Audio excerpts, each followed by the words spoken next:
अब पढ़ेंगे अगला अध्याय, जब जनता बगावत करती है और 1857 और उसके बाद। ठीक है, ये क्या है? एक चित्र है सिपाही और किसान विद्रोह के लिए ताकत जुटाते हुए विद्रोह 1857 में उत्तर भारत के मैदानों में फैल गया था। ठीक, नीतियां और लोग। पिछले अध्यायों में आपने ईस्ट इंडिया कंपनी की नीतियों और जनता पर उसके प्रभाव के बारे में पढ़ा। इन नीतियों से राजाओं, रानियों, किसानों, जमींदारों, आदिवासियों, सिपाहियों सब पर तरह तरह से असर पड़े। आप यह भी देख चुके हैं कि जो नीतियां और कार्रवाइयां जनता के हित में नहीं होती या जो उनकी भावनाओं को ठेस पहुंचाती हैं, उनका लोग किस तरह विरोध करते हैं। नवाबों की छिनती सत्ता। 18वीं सदी के मध्य से ही राजाओं और नवाबों की ताकत छिनने लगी थी। उनकी सत्ता और सम्मान दोनों खत्म होते जा रहे थे। बहुत सारे दरबारों में रेजिडेंट तैनात कर दिए गए थे। स्थानीय शासकों की स्वतंत्रता घटती जा रही थी। उनकी सेनाओं को भंग कर दिया गया था। उनके राजस्व वसूली के अधिकार व इलाके एक एक करके छीने जा रहे थे। कुल मिला के क्या था? अंग्रेज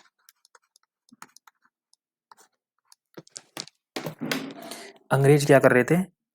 नवाबों की धीरे धीरे सत्ता छीन रहे थे।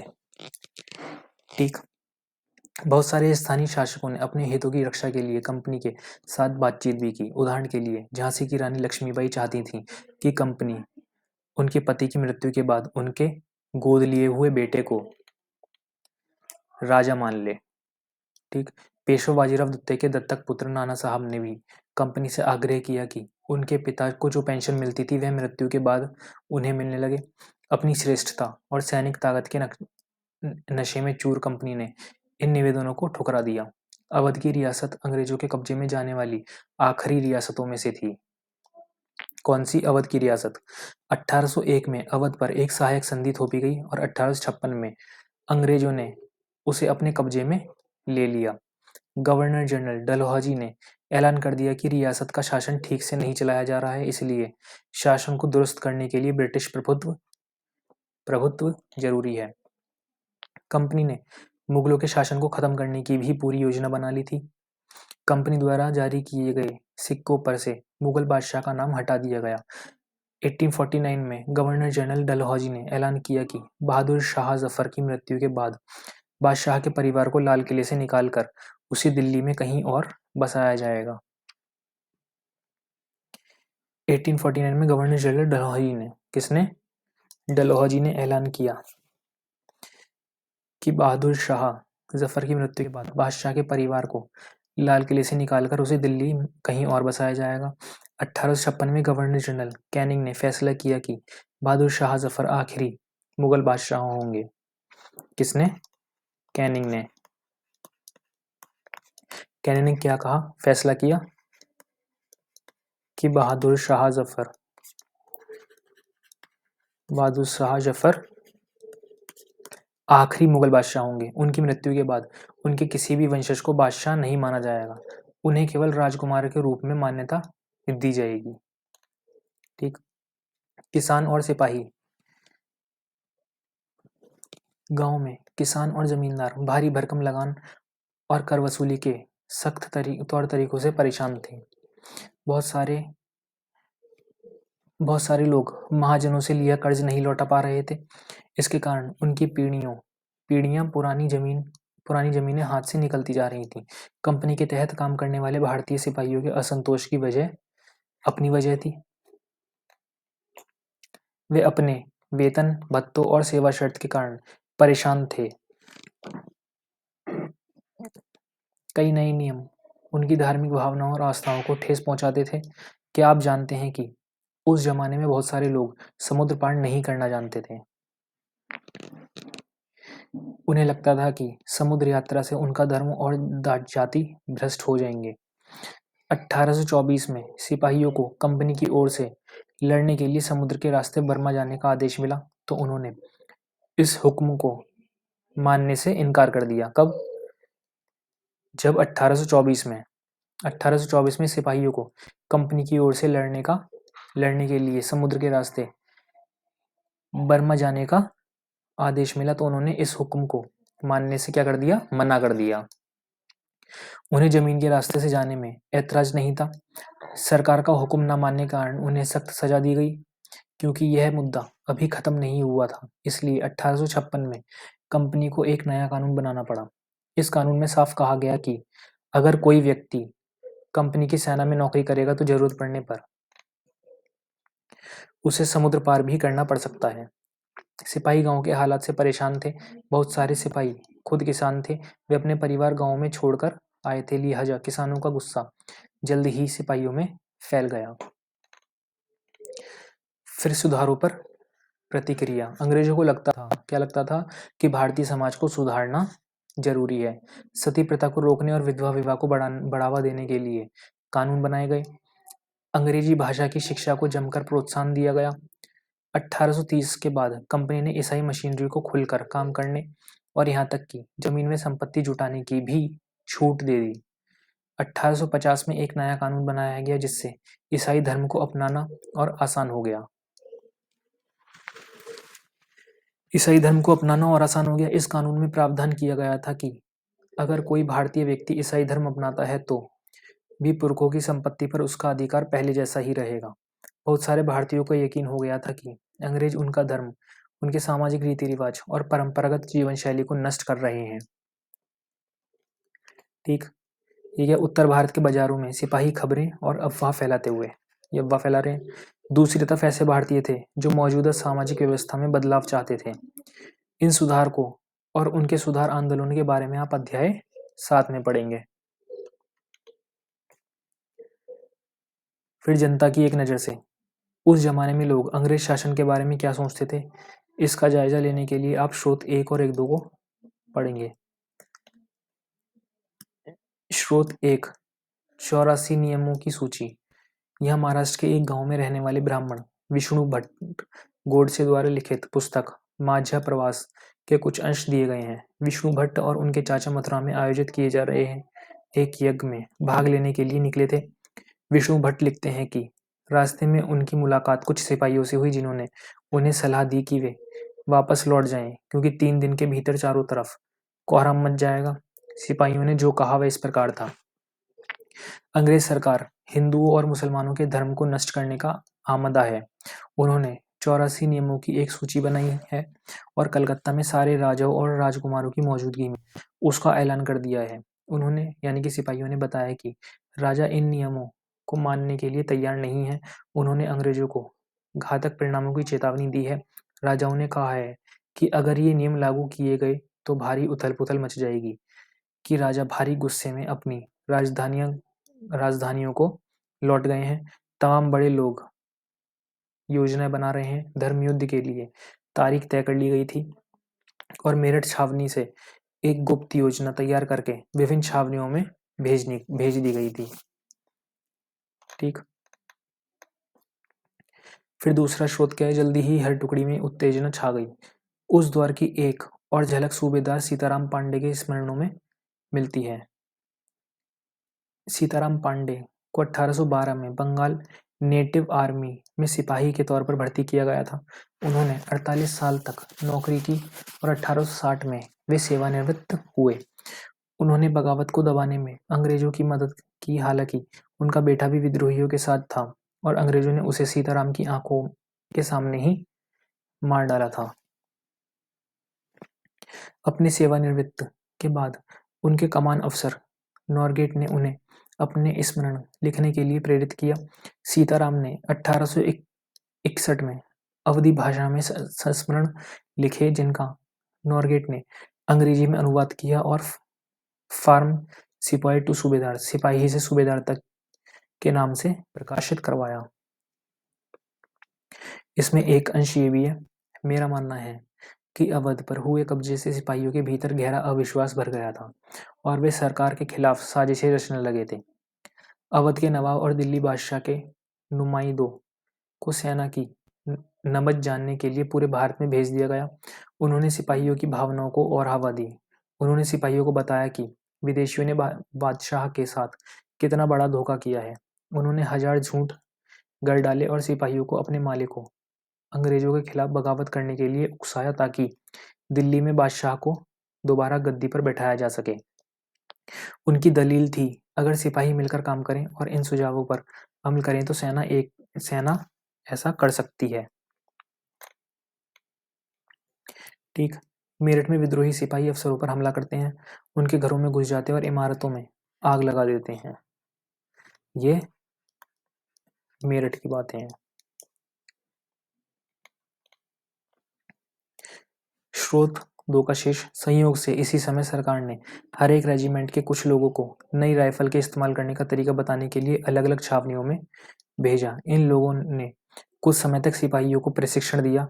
इसी दौरान न जाने कहां से ये खबर फैल गई कि इन राइफलों में इस्तेमाल होने वाले कारतूसों पर गाय और सूअर की चर्बी का लेप चढ़ाया गया है। हमारी रेजिमेंट के लोग दूसरे लोगों को लिखकर यह खबर भेजने लगे। जल्द ही हर एक रेजिमेंट में उत्तेजना का माहौल बन गया।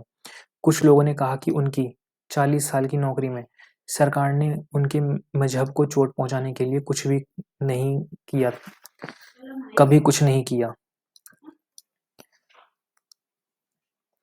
क्या था 40 साल की नौकरी में सरकार ने उनके मजहब को चोट पहुंचाने के लिए कभी कुछ नहीं किया था। लेकिन जैसा कि मैंने पहले ही जिक्र किया, अवध पर कब्जे के कारण सिपाही पहले ही गुस्से में थे। स्वार्थी लोगों ने फौरन यह कहानी गढ़ दी कि अंग्रेज तो सबको ईसाई बनाना चाहते हैं, इसलिए उन्होंने ऐसे कारतूस तैयार किए हैं ताकि उन्हें इस्तेमाल करने से मुसलमान और हिंदू दोनों ही भ्रष्ट हो जाएं, यानी कि मना कर दें। ठीक। कर्नल साहब का मानना था कि यह बेचैनी जो उन्हें भी साफ दिखाई दे रही थी, इस बार अपने आप खत्म हो जाएगी और उन्होंने मुझे घर चले जाने की हिदायत दी। फिर सैनिक विद्रोह जन विद्रोह बन गया। सैनिक विद्रोह क्या बन गया? जन विद्रोह बन गया। जब सिपाही इकट्ठा होकर अपने सैनिक अफसरों का हुक्म मानने से इनकार कर देते हैं, उसे क्या कहते हैं? सैनिक विद्रोह। यद्यपि शासक और प्रजा के बीच संघर्ष कोई अनोखी बात नहीं होती, लेकिन कभी कभी ये संघर्ष इतने फैल जाते हैं कि राज्य की सत्ता छिन्न भिन्न हो जाती है। बहुत सारे लोग मानने लगे हैं कि उन सब का शत्रु एक है, इसलिए वे सभी कुछ करना चाहते हैं। इस तरह की स्थिति में हालात अपने हाथ में लेने के लिए लोगों को संगठित होना पड़ता है। उन्हें संचार, पहलकदमी और आत्मविश्वास का परिचय देना होता है। भारत के उत्तरी भागों में 1857 में ऐसी ही स्थिति पैदा हो गई थी। फतह और शासन के 100 साल बाद ईस्ट इंडिया कंपनी को एक भारी विद्रोह से जूझना पड़ रहा था। मई 1857 में शुरू हुई इस बगावत ने भारत में कंपनी का अस्तित्व ही खतरे में डाल दिया था। मेरठ से शुरू करके सिपाहियों ने कई जगह बगावत की। समाज के विभिन्न तबकों के असंख्य लोग विद्रोही तेवरों के साथ उठ खड़े हुए थे। कुछ लोग मानते हैं कि 19वीं सदी में उपनिवेशवाद के खिलाफ दुनिया भर में यह सबसे बड़ा सशस्त्र संघर्ष था। दुनिया भर में सबसे बड़ा क्या था? सशस्त्र संघर्ष था। ठीक। ये एक कैवलरी लाइनों में युद्ध। 3 जुलाई 1857 को 3000 से ज्यादा विद्रोही बरेली से दिल्ली आ पहुंचे। उन्होंने यमुना को पार किया और ब्रिटिश कैवलरी चौकियों पर धावा बोल दिया। यह युद्ध पूरी रात चलता रहा। अब मेरठ से दिल्ली तक 8 अप्रैल 1857 को युवा सिपाही मंगल पांडे को बैरकपुर में अपने अफसरों पर हमला करने के आरोप में फांसी पर लटका दिया गया। चंद दिन बाद मेरठ में तैनात कुछ सिपाहियों ने नए कारतूसों के साथ फौजी अभ्यास करने से इनकार कर दिया। सिपाहियों को लगता था कि उन कारतूसों पर गाय और सूअर की चर्बी का लेप चढ़ाया गया था। 85 सिपाहियों को नौकरी से निकाल दिया गया। उन्हें अपने अफसरों का हुक्म न मानने के आरोप में 10-10 साल की सजा दी गई। यह 9 मई 1857 की बात है। ठीक। मंगल पांडे की स्मृति में जारी डाक टिकट। मेरठ में तैनात दूसरे भारतीय सिपाहियों की प्रतिक्रिया बहुत जबरदस्त रही। 10 मई को सिपाहियों ने मेरठ की जेल पर धावा बोलकर वहां बंद सिपाहियों को आजाद करा लिया। उन्होंने अंग्रेज अफसरों पर हमला करके उन्हें मार गिराया।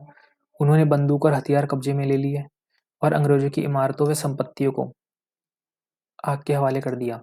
उन्होंने फिरंगियों के खिलाफ युद्ध का ऐलान कर दिया। सिपाही पूरे देश में अंग्रेजों के शासन को खत्म करने पर आमदा थे, लेकिन सवाल यह था कि अंग्रेजों के जाने के बाद देश का शासन कौन चलाएगा। सिपाहियों ने इसका भी जवाब ढूंढ लिया था। वे मुगल सम्राट बहादुर शाह जफर को देश का शासन सौंपना चाहते थे। ठीक। फिरंगी क्या है? विदेशी। इस शब्द में अपमान का भाव आता है। मेरठ के कुछ सिपाहियों की एक टोली 10 मई की रात को घोड़ों पर सवार होकर मुंह अंधेरे ही दिल्ली पहुंच गई। जैसे ही उनके आने की खबर फैली, दिल्ली में तैनात टुकड़ियों ने भी बगावत कर दी। यहाँ भी अंग्रेज अफसर मारे गए। देशी सिपाहियों ने हथियार व गोला बारूद कब्जे में ले लिया और इमारतों को आग लगा दी। विजयी सिपाही लाल किले की दीवारों के आसपास जमा हो गए। वे बादशाह से मिलना चाहते थे। बादशाह अंग्रेजों की भारी ताकत से दो हाथ करने को तैयार नहीं थे, लेकिन सिपाही भी अड़े रहे। आखिरकार वे जबरन महल में घुस गए और उन्होंने बहादुर शाह जफर को अपना नेता घोषित कर दिया। आखिरकार वे कहाँ घुस गए?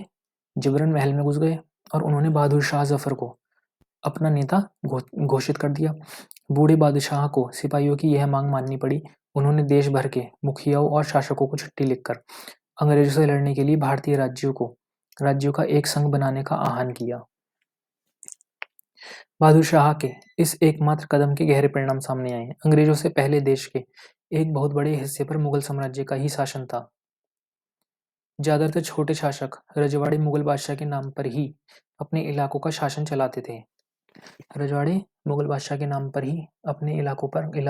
चलाते थे। ब्रिटिश शासन के विस्तार से भयभीत ऐसे बहुत सारे शासकों को लगता था कि अगर मुगल बादशाह दोबारा शासन स्थापित कर लें तो वे मुगल आधिपत्य में दोबारा अपने इलाकों का शासन बेफिक्र होकर चलाने लगेंगे। अंग्रेजों को इन घटनाओं की उम्मीद नहीं थी। उन्हें लगता था कि कारतूसों के मुद्दे पर पैदा हुई उथल-पुथल कुछ समय में शांत हो जाएगी, लेकिन जब बहादुर शाह जफर ने बगावत को अपना समर्थन दे दिया तो स्थिति रातों रात बदल गई। अक्सर ऐसा होता है कि जब लोगों को कोई रास्ता दिखाई देने लगता है तो उनका उत्साह और साहस बढ़ जाता है। इससे उन्हें आगे बढ़ने की हिम्मत, उम्मीद और आत्मविश्वास मिलता है। ये क्या है? नाना साहब। बगावत फैलने लगी। जब दिल्ली से अंग्रेजों के पैर उखड़ गए तो लगभग एक हफ्ते तक कहीं कोई विद्रोह नहीं हुआ। जाहिर है खबर फैलने में भी कुछ समय तो लगना ही था, लेकिन फिर तो विद्रोह का सिलसिला शुरू हो गया। इसके बाद क्या हुआ था? विद्रोह का सिलसिला ही शुरू हो गया था। एक के बाद एक हर रेजिमेंट के में सिपाहियों ने विद्रोह कर दिया और वे दिल्ली, कानपुर, लखनऊ जैसे मुख्य बिंदुओं पर दूसरी टुकड़ियों का साथ देने को निकल पड़े। उनकी देखा देखी कस्बों और गांवों के लोगों भी बगावत के रास्ते चलने लगे। वे स्थानीय नेताओं, जमींदारों और मुखियाओं के पीछे संगठित हो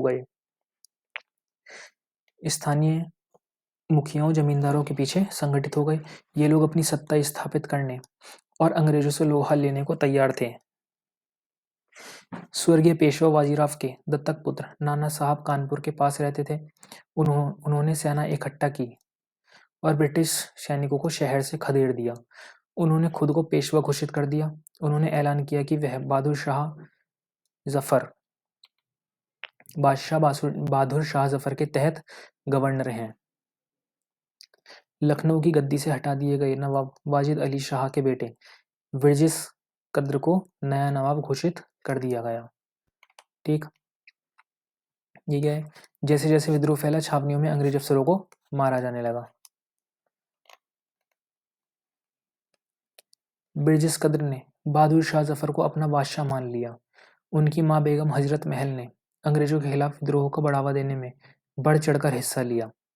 झांसी में रानी लक्ष्मीबाई भी विद्रोही सिपाहियों के साथ जा मिली।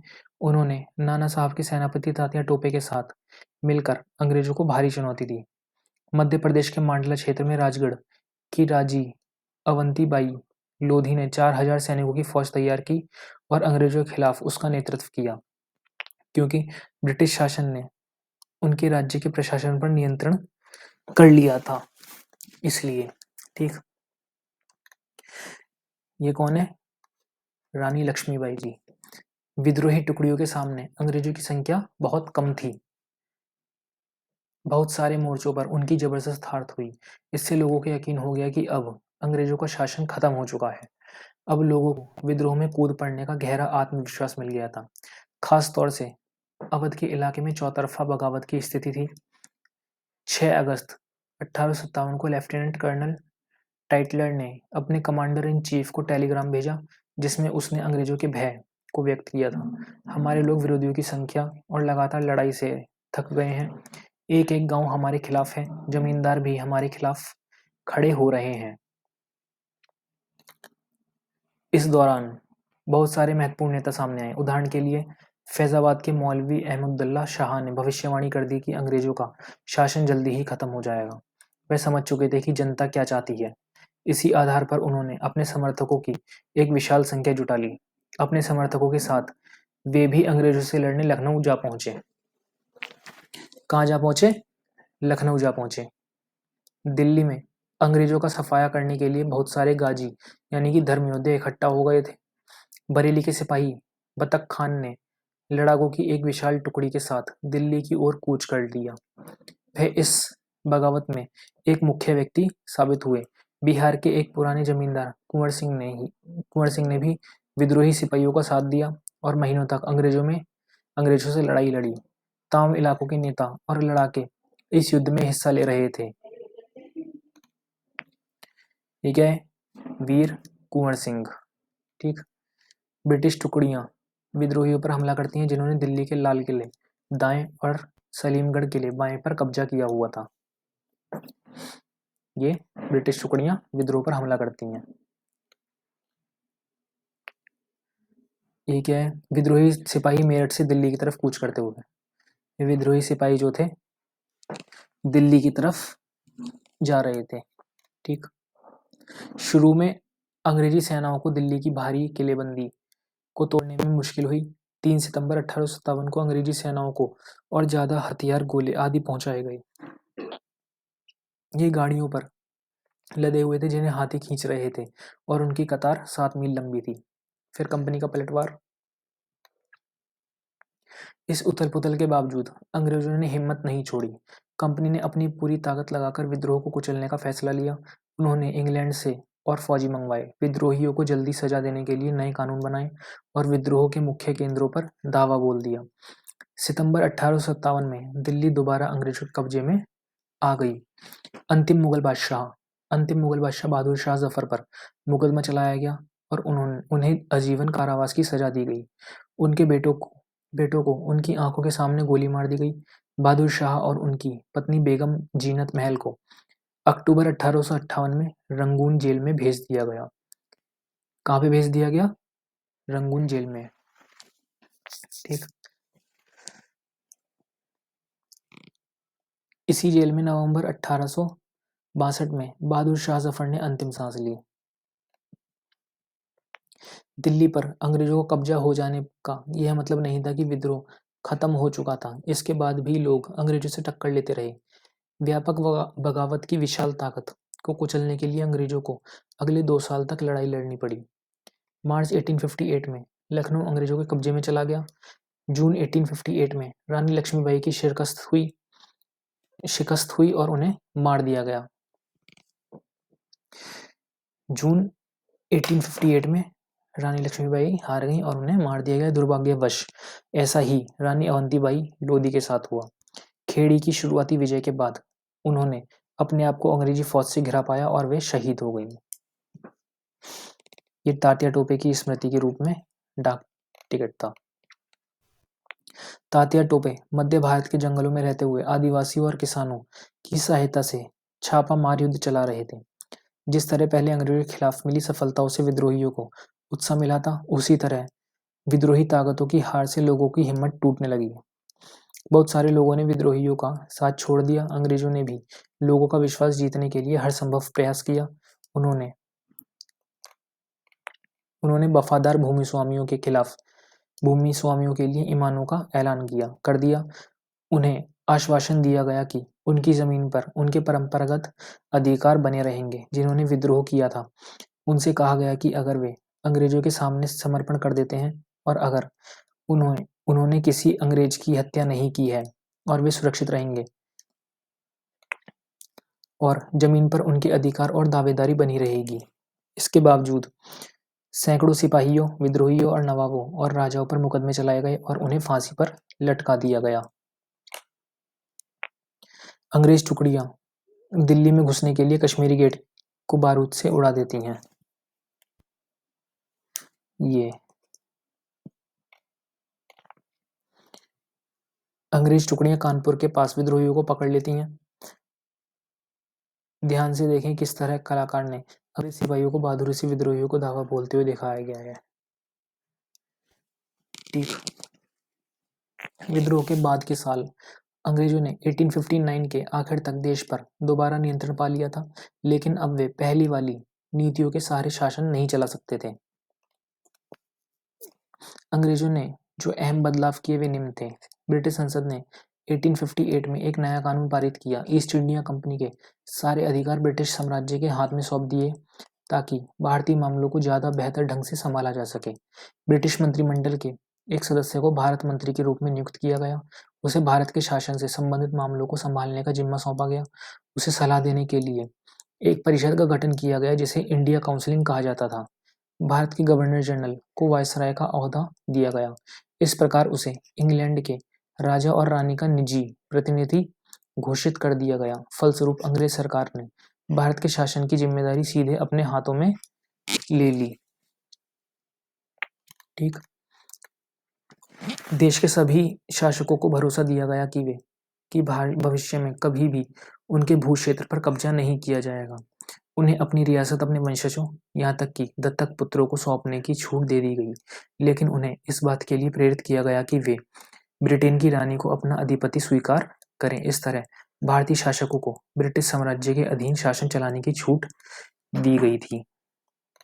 ठीक, सेना में भारतीय सिपाहियों का अनुपात कम करने, यूरोपीय सिपाहियों की संख्या बढ़ाने का फैसला लिया गया। यह भी तय किया गया कि अवध, बिहार और मध्य भारत, दक्षिण भारत से सिपाहियों को भर्ती करने की बजाय अब गोरखा, सिखों और पठानों में से ज्यादा सिपाही भर्ती किए जाएंगे। ठीक, मुसलमानों की जमीन और संपत्ति बड़े पैमाने पर जब्त की गई। उन्हें संदेह और शत्रुता के भाव से देखा जाने लगा। अंग्रेजों को लगता था कि यह विद्रोह उन्होंने ही खड़ा किया था।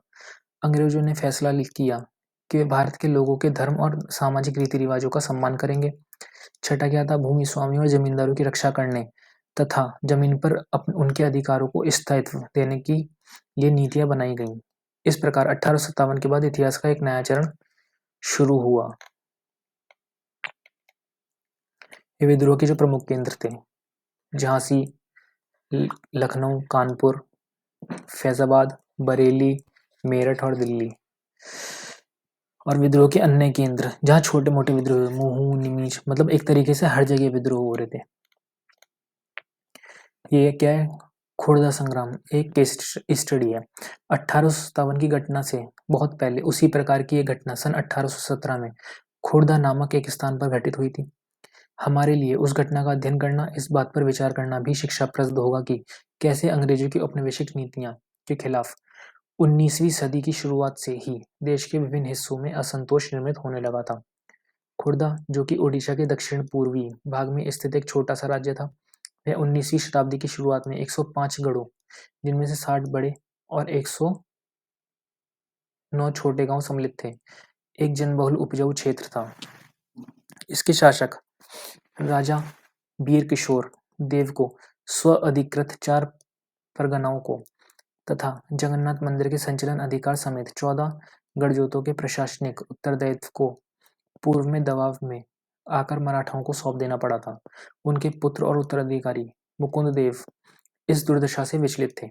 अतः अंग्रेजों और मराठाओं के बीच जारी संघर्ष अपने लिए एक मौका देखते हुए उन्होंने अपने खोए हुए क्षेत्रों तथा जगन्नाथ मंदिर की देखरेख से संबंधित अधिकारों की पुनः प्राप्ति हेतु अंग्रेजों के साथ सलाह मशवरा शुरू कर दिया था।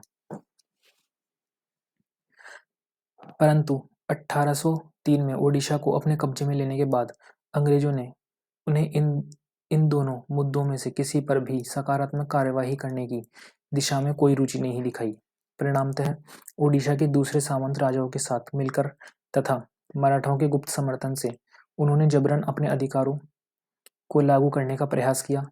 इसकी वजह से उन्हें अपने पद से विस्थापित होना पड़ा तथा अंग्रेजों ने उनके राज्य को अपने में मिला लिया, संतावना के रूप में नियमित अनुदान के साथ, जो कि उनकी पूर्व भूसंपत्ति के राजस्व का मात्र 1/10 थी।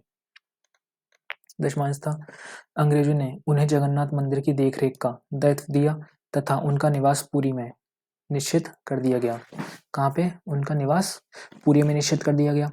इस अनैतिक व्यवस्था से ओडिशा में दमनकारी विदेशी शासन के एक ऐसे युग का प्रारंभ हुआ जिसने 1817 में एक गंभीर सशस्त्र संग्राम का मार्ग प्रशस्त किया। खुर्दा को अपने अधीन करने के तुरंत बाद अंग्रेजों ने राजस्व निर्मित जमीन पर कर लगाने की नीति अपनाई। इसमें राज्य के पूर्व सैनिक वर्ग, जिन्हें पाइक के नाम से जाना जाता था, उनका जीवन बुरी तरह से प्रभावित हुआ।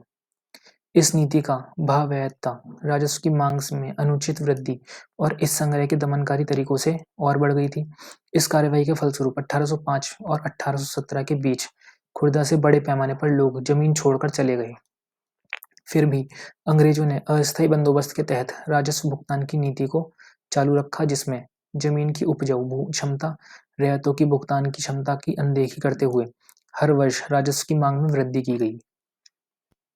ठीक, यहाँ तक कि प्राकृतिक आपदाओं के समय में भी कोई उदारता नहीं दिखाई गई, जबकि ओडिशा में ऐसी आपदाएं अक्सर आती रहती थीं।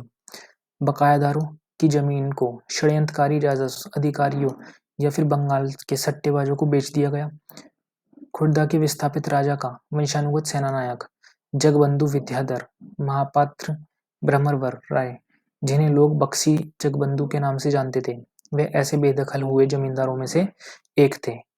व्यवहारिक रूप से वे एक भिखारी बन गए थे। अपने तथा अपने जैसे जमीन से बेदखल हुए लोगों की ओर से संघर्ष करने का निश्चय करने से पूर्व प्राय 2 साल तक उन्होंने खुदरा के लोगों के स्वैच्छिक दान से अपना गुजारा किया। बीते हुए वर्ष के साथ साथ जो तकलीफें इन शिकायतों के साथ जुड़ गई थी, वे क्या थी?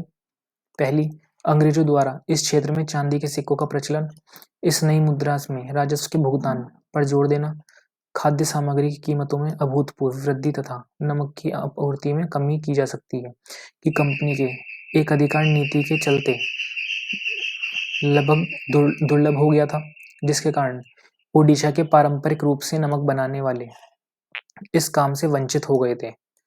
स्थानीय जमींदारों की कलकत्ता में नीलामी, जिसके कारण ओडिशा में बंगाल के अनुपस्थित जमींदारों का आगमन हुआ। ठीक, इसके अतिरिक्त असंवेदनशील तथा भ्रष्ट पुलिस प्रशासनिक व्यवस्था ने भी स्थिति को और दुष्कर बना दिया, जिसके चलते होने वाले सशस्त्र संग्राम ने भयावह आकार धारण कर लिया। 28 मार्च 1817 को इस संग्राम की शुरुआत तब हुई जब पाइकों ने बानपुर में स्थित पुलिस चौकी और अन्य सरकारी संस्थानों पर हमला कर दिया और 100 से अधिक लोगों की हत्या करने के साथ साथ सरकारी खजाने में से एक बड़ी रकम लेकर चले गए। शीघ्र ही खुदरा को केंद्र करते हुए इस घटना की लहर आगे अलग अलग दिशाओं में फैलती चली गई। ठीक, फिर उत्साह से भरपूर जमींदार और रैयत पाइकों के साथ मिल गए। जो उनके साथ नहीं मिल पाए उन्हें प्रताड़ित किया गया। एक कर मत दो अभियान भी शुरू किया गया। अंग्रेजों ने पाइकों को उनके जमे हुए स्थानों से हटाने की कोशिश की, परंतु असफल रहे। 14 अप्रैल 1817 को बक्सी जगबंधु ने 5 से 10 हजार पाइकों को और कंद जनजाति के योद्धाओं की अगवाई कर पुरी को कब्जे में ले लिया। मुकुंददेव द्वितीय को उनके झिझक के बावजूद राजा घोषित कर दिया गया। किसको? मुकुंददेव को राजा घोषित कर दिया गया। जगन्नाथ मंदिर के पुजारियों ने भी पाइकों को अपना भरपूर समर्थन प्रदान किया। स्थिति को हाथ से निकलते हुए देख अंग्रेजों ने मार्शल लॉ लागू कर दिया।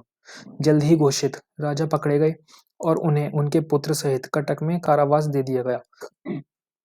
बक्सी ने अपने करीबी सहयोगी कृष्ण चंद्र ब्रह्मवर राय के साथ मिलकर कटक और खुर्दा के बीच यातायात के सारे माध्यम को काटने का प्रयास किया।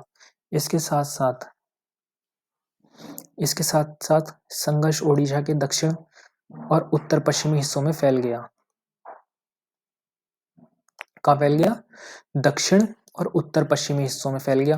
परिणाम स्वरूप अंग्रेजों ने मेजर जनरल मार्टिन डल को पाइकों के चुंगल से पूरे क्षेत्र को मुक्त कराने के लिए भेजा तथा बख्शी जगबंधु और उनके साथियों को पकड़वाने के लिए पुरस्कार की भी घोषणा की। ठीक इस प्रकार जो सामरिक कार्यवाही चली उसमें सैकड़ों पाइक मारे गए, कई घने जंगल चले गए, अन्य सामूहिक क्षमा योजना के तहत अपने घरों में लौट गए। इस तरह अंग्रेजों ने मई 1817 तक खुदरा के संग्राम को लगभग काबू में कर लिया था। कब तक? कब तक? 1817 मई तक। अब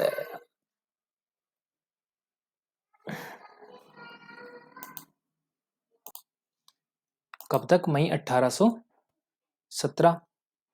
परंतु खुदरा के बाहरी क्षेत्रों में बख्शी जगबंधु ने कुंज के राजा जैसे सहयोगी की मदद से और पाइकों के उनकी अटूट निष्ठा के कारण इस संघर्ष को मई 1825 तक जारी रखा, जब उन्होंने अंग्रेजों के सामने आत्मसमर्पण कर दिया। इसके उपरांत अंग्रेजों ने खुदरा के लोगों के प्रति अपनी ओर से दयालु, अनुग्रहित और सहनशीलता की नीति अपनाई। अंग्रेजों ने किसके प्रति? खुदरा के लोगों के प्रति दयालु, अनुग्रहित और सहनशीलता की नीति अपनाई। पुलिस और न्यायिक व्यवस्था में आवश्यक सुधार किए। नमक की कीमतों में कमी की गई। जिन राजस्व अधिकारियों को भ्रष्ट पाया गया उन्हें कार्य से निष्कासित कर दिया गया। बेदखल जमींदारों को अपनी जमीन लौटा दी गई। दिवंगत खुदरा के राजा के पुत्र रामचंद्र देव तृतीय को स्वतंत्र कर पूरी जाने दिया गया और 26,000 रुपए के अनुदान के साथ उन्हें जगन्नाथ मंदिर की देखरेख का दायित्व भी सौंप दिया गया। ठीक, संक्षेप में यह ओडिशा में अंग्रेजों के विरुद्ध पहला लोकप्रिय सशस्त्र संघर्ष था जिसका उस क्षेत्र में ब्रिटिश शासन पर दूरगामी प्रभाव पड़ा। अतः इसे मात्र पाइक विद्रोह कहना या इससे कमतर आंकना कम होगा। ठीक, फिर परम शांति के एक स्वर्गिक साम्राज्य की खातिर जब 1857 में भारत में विद्रोह फैला, उसी समय चीन के दक्षिणी भागों में भी एक विशाल जन विद्रोह पैदा हो रहा था। यह विद्रोह 1850 में शुरू हुआ और 1860 के मध्य में जाकर खत्म हो गया। कब? 1850 में शुरू हुआ, 1860 के मध्य में जाकर खत्म हो गया। होंग जिकुवांग के नेतृत्व में हजारों मेहनतकाश गरीब लोगों ने परम शांति के स्वर्गिक साम्राज्य की स्थापना के लिए लड़ाई लड़ी। इस विद्रोह को ताइम विद्रोह के नाम से जाना जाता है। होंग जिकुवांग ने धर्मांतरण करके ईसाई धर्म अपना लिया था और कन्फ्यूशियवाद और बौद्ध आदि परंपरागत चीनी धर्मों के खिलाफ थे। ताइपिंग के विद्रोही एक ऐसे साम्राज्य की स्थापना करना चाहते थे जहां ईसाई धर्म को माना जाएगा। ये क्या है? ताइपिंग की सेना अपने नेता से मिलते जुलते, जहां किसी के पास निजी संपत्ति नहीं होगी, जहां सामाजिक वर्गों और स्त्री पुरुष के बीच कोई भेद नहीं होगा, जहां अफीम, तंबाकू, शराब के सेवन, जुए, वेश्यावृत्ति और गुलामी पर पाबंदी होगी। चीन में तैनात अंग्रेज और फ्रांसीसी सेनाओं ने ताइपिंग विद्रोह को दबाने के लिए किंग साम्राज्य के बादशाह को काफी मदद की। साम्राज्य के बादशाह की काफी मदद की। तो ये अध्याय इसी के साथ यहाँ पे समाप्त होता है। अब मिलेंगे हम अगले अध्याय में। तब तक के लिए धन्यवाद।